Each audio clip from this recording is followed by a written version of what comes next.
This literature kit on Sun by Lois Lowry includes well-designed activities to deepen comprehension, encourage critical thinking, and connect students to the story. 55 pages chock full of a variety of scaffolding strategies incorporated in our Before You Read worksheets for each chapter section, along with vocabulary prompts to prepare your students for the reading, with rubrics, teacher guide, and author biography. Describe a time reality didn't match your expectations. Predict what happened to Jonas and Gabe after they left the community. Detail how Claire's memory loss affects her growth and what happens when her memories start coming back.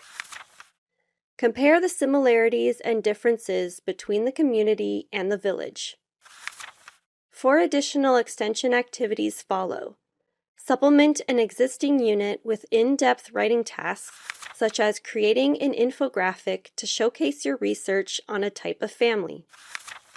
A word search puzzle and comprehension quiz ends the unit. The easy marking answer key works by lining up perfectly with the matching question pages. 3 color posters, which are graphic organizers, completes the resource. Imagine an alternate version of a key event in the story and map out the changes. Visit our website to see more novel study guides just like it.